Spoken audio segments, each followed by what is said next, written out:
Hey everyone, welcome back to my YouTube channel. If you're new here, please subscribe.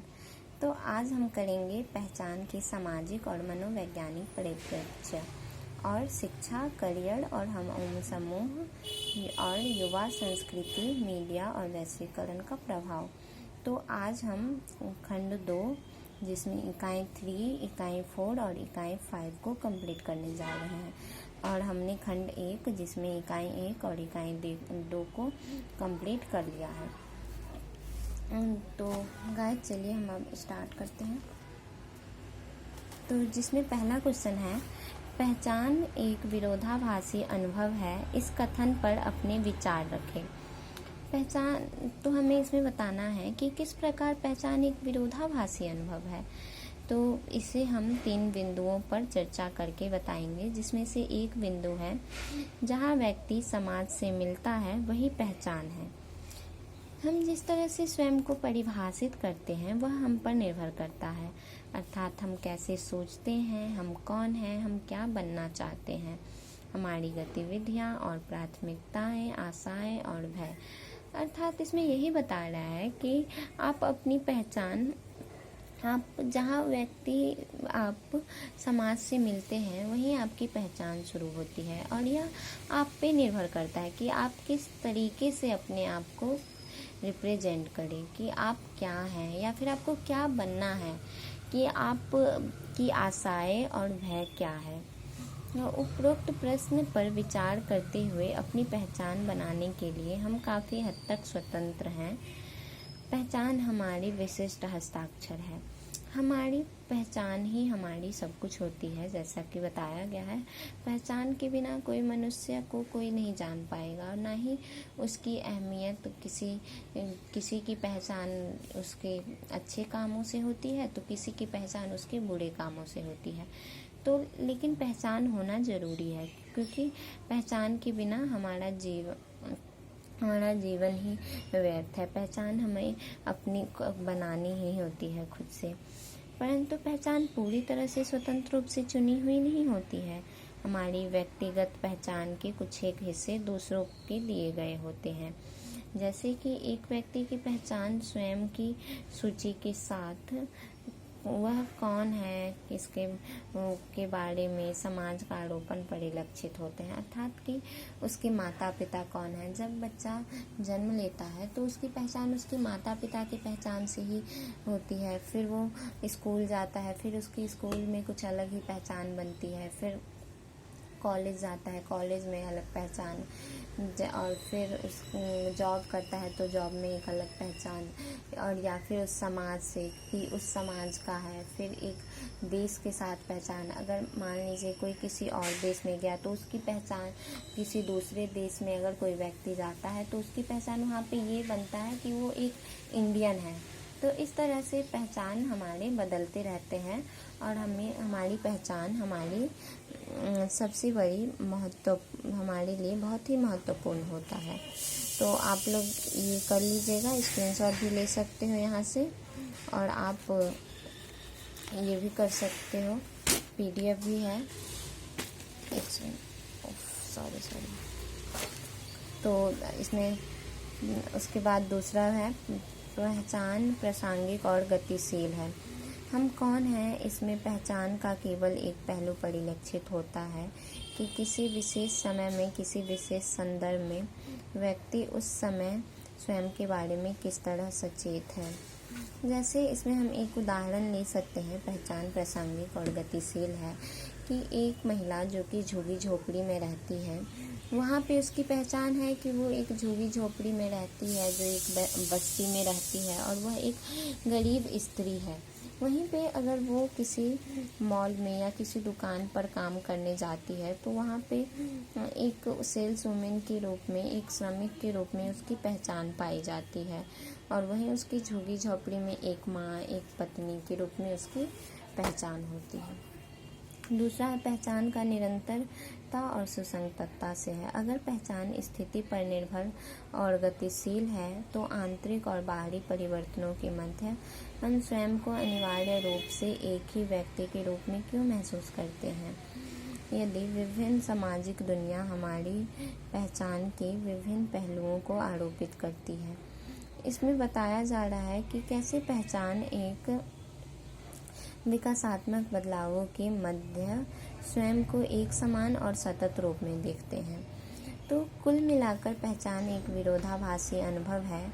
यह व्यक्तिगत और सामाजिक स्वतंत्र रूप से चुनी गई और सामाजिक रूप से निर्मित होती है।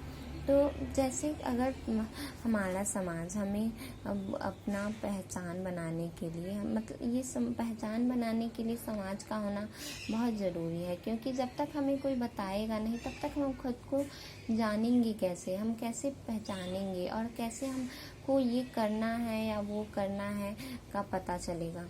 तो इसीलिए पहचान के लिए समाज का होना बहुत ही ज़रूरी है।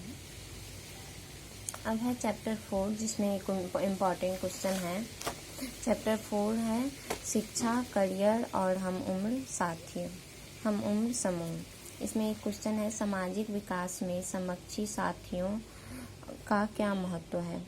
तो इसमें है समकक्षी साथी मानव विकास के लिए महत्वपूर्ण है क्योंकि वे बुनियादी सामाजिक आवश्यकताओं को पूरा करते हैं। किसी समूह से संबंधित होने और सामाजिक रूप से आपसी संबंधों की आवश्यकता और स्वयं की भावना विकसित करने की आवश्यकता होती है। समकक्षी समूह व्यक्तियों में सामाजिक क्षमता के विकास में भी मदद करती है। समकक्षी समूह यानी कि हम उम्र साथिया कि हम जैसे कि हम उम्र साथिया यानी कि इसे आप अपने दोस्तों के रूप में ले सकते हैं कि हमारे समकक्षी का मतलब होता है आपकी उम्र का दोस्त। तो ये बोल रहा है कि सामाजिक विकास में कैसे वो महत्व है। तो समकक्षी समूह व्यक्तियों में सामाजिक क्षमता के विकास में भी मदद करती है। सामाजिक क्षमता में दूसरों की भावनाओं और इरादों को समझना, उचित रूप से प्रतिक्रिया करने की क्षमता रखता है और अपने कार्यों के परिणाम के अभियान द्वारा अवगत व्यवहार करना शामिल है। अपने हम उम्र साथियों के साथ सामाजिक संबंधों के माध्यम से व्यक्तियों दूसरों के साथ घुलना मिलना।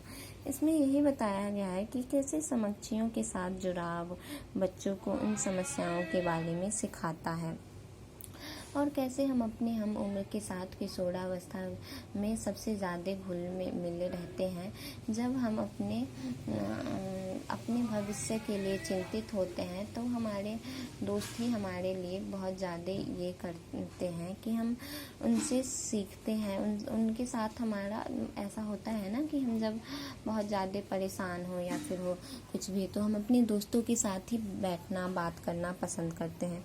तो देखा गया है कि किशोरावस्था में दोस्तों का बहुत ही ज़्यादा महत्वपूर्ण है, जो कि समाज के विकास के लिए भी बहुत ज़रूरी है।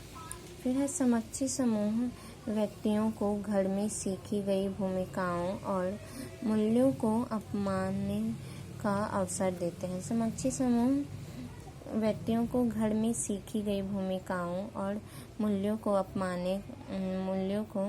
आजमाने का अवसर देते हैं कि कैसे हम समकक्षी समूह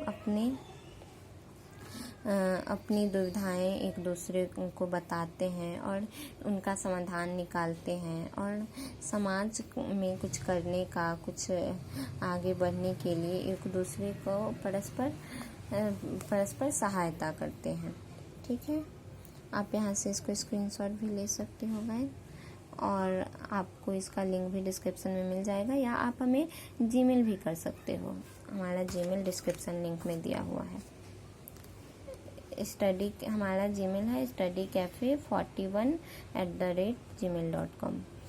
फिर है चैप्टर 5, इसमें एक क्वेश्चन इम्पॉर्टेंट है, युवा संस्कृति क्या है। युवा संस्कृति साझा प्रथाओं, मूल्यों और विश्वासों को संदर्भित करती है। यह अपनेपन का एहसास दिलाती है। ऐसा कहा जा सकता है कि कपड़े पहनने के विशिष्ट तरीकों में भाषा, संगीत और खेल, भागीदारी और विभिन्न रुचियों, विशिष्ट व्यवहार और जीवन शैली के माध्यम में युवाओं की अपनी संस्कृति दिखती है। युवा संस्कृति अर्थात कि युवा कैसे फैशन के मामले में, पढ़ाई के मामले में या फिर सभी चीज़ों के मामले में युवा की संस्कृति क्या है, वो क्या करते आ रहे हैं। ऐसे युवा संस्कृति के विकास में आयु भी महत्वपूर्ण भूमिका निभाती है। युवावस्था बचपन से किशोरावस्था, किशोरावस्था से वयस्कता में परिवर्तन का प्रतीक है। बच्चों और किशोरों के रूप में विद्यालय प्रक्रिया का हिस्सा होने के नाते वे साझा अर्थ और अनुभव विकसित करते हैं। यही कि युवा संस्कृति किस प्रकार किशोरावस्था की उम्र में विद्यालय में जाते हैं और उनसे ये कॉलेज की लाइफ जब शुरू होती है, फिर वो फैशनेबल थोड़ा होते जाते हैं कि कैसे फैशन के मामले में भी उनकी रुचि बढ़ती है और कपड़े, जूते सब खरीदने के लिए उनकी रुचि बढ़ती है।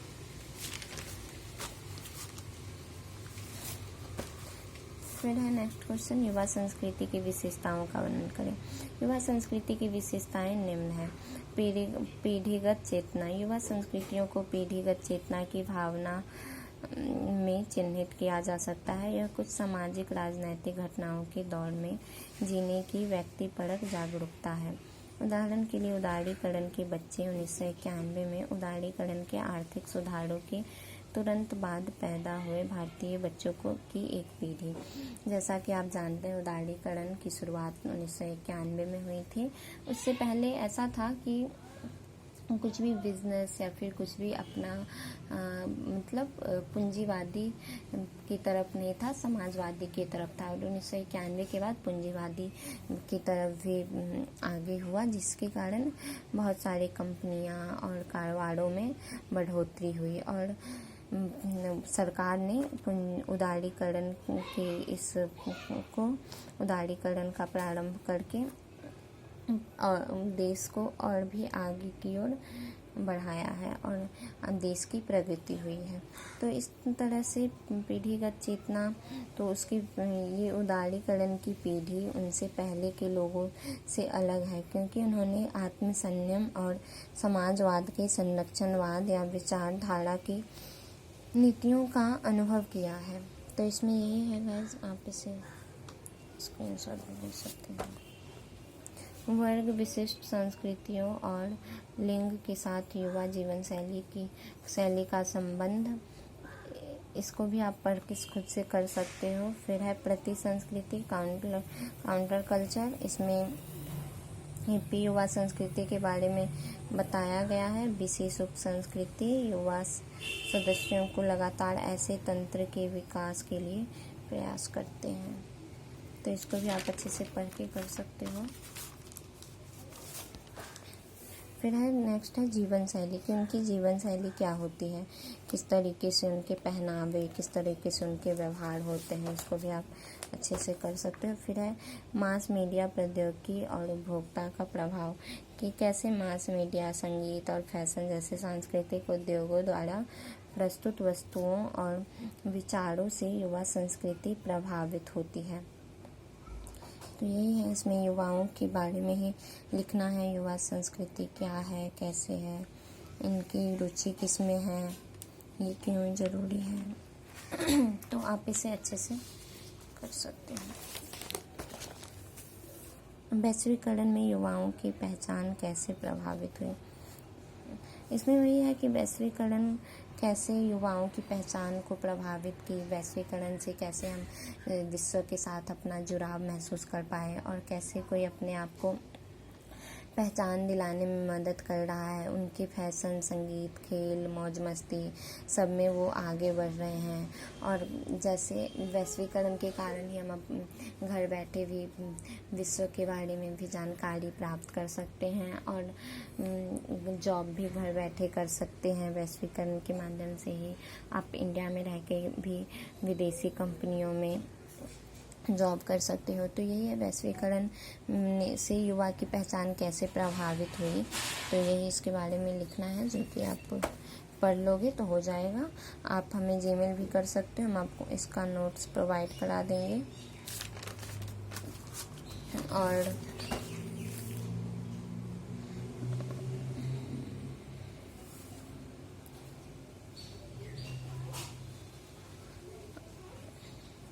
That's all for sharing video. Thank you for watching. Don't forget to like, share and subscribe. Okay guys, आप कमेंट करके हमें ज़रूर बताना कि आपको वीडियो कैसा लगा, और ऐसे ही हमारे साथ बने रहिए। हम आपको ऐसे ही प्रोवाइड कराते रहेंगे वीडियो, और वो भी बिल्कुल फ्री में। आपको इसको परचेज करने की ज़रूरत नहीं है। Okay guys, thank you.